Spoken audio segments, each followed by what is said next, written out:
एकैछिन यो क्लिप हेर्नुहोस् त। यो नेपालले 10 वर्षपछि T20 वर्ल्ड कप खेल्दै गरेको हो। मैले किन यसो भनिरहेको छु भने आज यस भिडियोमा हामी अब नेपालले खेल्ने CWC लिग 2 बारे कुरा गर्नेछौँ।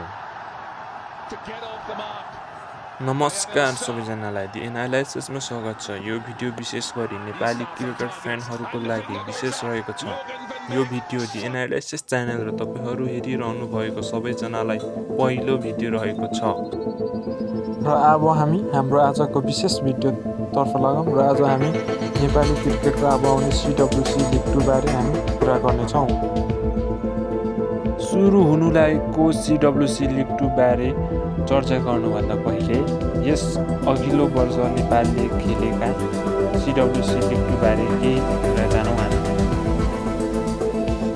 पछिल्लो वर्ष नेपालले CWC लिग 2 खेलेमा 12 खेल खेलेमा जम्मा 2 खेल मात्र जित हासिल गरेको छ।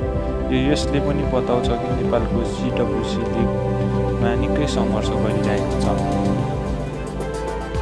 यस वर्ष भने नेपाली क्रिकेट टिम नयाँ जोस र नयाँ कोचसँग अघि बढेको छ आफ्नो राम्रो खेलको लागि। नेपालले अब खेल्न लागेको CWC लिग 2 मा नेपाललाई निरन्तर जितको आवश्यक छ र त्यो जित निरन्तर जित्नुको लागि नेपालले नाम चलेको भन्दा पनि राम्रो खेलिरहेको र राम्रो प्रदर्शन गरिरहेको प्लेयरहरू जरुरी देखिएको छ।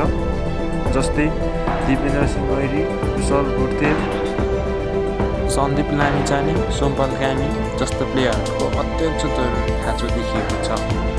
र यति भन्दै गर्दा नेपाललाई CWC लिग 2 मा अब आउने खेलमा निरन्तर जित निकाल्नु भने त्यति सजिलो छैन। जस्तै नेपालको जुन 2 मा स्कटल्यान्ड विरुद्ध छ र स्कटल्यान्ड अहिलेको समयमा हेर्ने हो भने निकै फर्ममा देखिएको छ। अर्को म्याच भने नेदरल्यान्ड्स विरुद्ध छ र यो दुईटै टिम अहिलेको समय निकै अघि, नेपालभन्दा अलिक अघि नै छ र नेपाललाई यस खेलमा दुवै खेलमा जम्मा 4 खेल हुनेछ र सबै खेलमा नेपालले पुरै प्लानिङको साथ खेल्नुपर्ने हुन्छ।